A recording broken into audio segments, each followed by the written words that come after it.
Ito nga sigurado ang pinakamalupit na dunks na makikita mo ngayong NBA Summer League at hindi na natin patatagalin pa yan mga idol. Umpisa na natin dito nga sa play na ito kung saan itong Grizzlies player abay nag-dunk contest mid-game matapos nga siyang makakuha ng steal.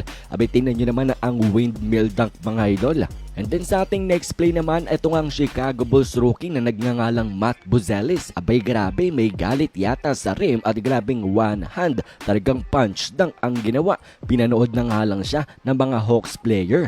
And then mga idol, hindi rin naman nagpauli. Ito nga ang mga Hawks player matapos ng highlight na ginawa na itong Bulls rookie. Abay bumawi nga rin sila at ito'y alley-oop pass mga idol. Posterizer. Tinitigan pa nga at inangasan pa nga na itong player matapos ng kanyang ginawang highlight. And then punta naman tayo sa ating kabilang game kung saan itong Pelicans player mga idol abay tinalunan nga halos itong Spurs player. Over talaga na defender ang kanyang ginawa sa alley-oop poster dunk na naman na ito. At talaga nga namang nagiyawan din ng mga fans matapos na mapanood nila itong ginawang highlight. At ang kilala na ng lahat na second year player netong Memphis Grizzlies, Gigi Jackson mga idol, lethal, simple, basic crossover ang ginawa dito mga idol. Iwan ang defender niya na hilo, hindi nga alam kung saan siya hanapin, and then napakalupit, napakaangas na Eurostep ang kanyang ginawa at hindi pa yan nang dahil tinapos niya ang highlight na ito sa isang two-hand dunk.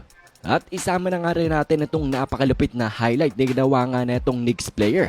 Itong rookie ng New York Knicks mga idol matapos nga siyang ma-deny ng screen dahil sa magandang depensa. Abay talagang sinalaksak niya, pinilit niya nga ang kanyang sarili to drive to the rim. At nang sasabayan na nga siya netong Pistons player, abay grabe, mala John Wall na spin move in the air ang kanyang ginawa mga idol para hanapin ang kanyang teammate for a wide open 3-pointer. At ang teammate niya naman ay kinumpletong highlight by knocking down this 3-pointer. Talaga nga namang napakalupit ng highlight na ginawa.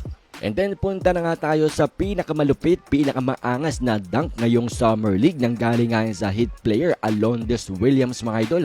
Tingnan nyo nga dito ang ganyang monster. Mamaw, halimaw na poster dunk dito nga sa Mavs player. Abay talagang ito ang definition ng lamon. Poster dunk, kaya naman hype etong ang player na ito matapos ng ganyang napakalupit na highlight na ginawa. And well, let's look at it at different angles mga idol. Napakalupit nga talaga.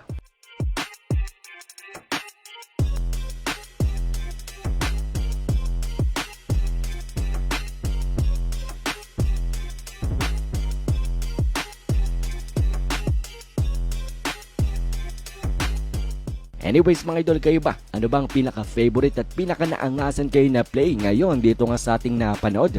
Komento nyo lamang ang inyong mga opinion.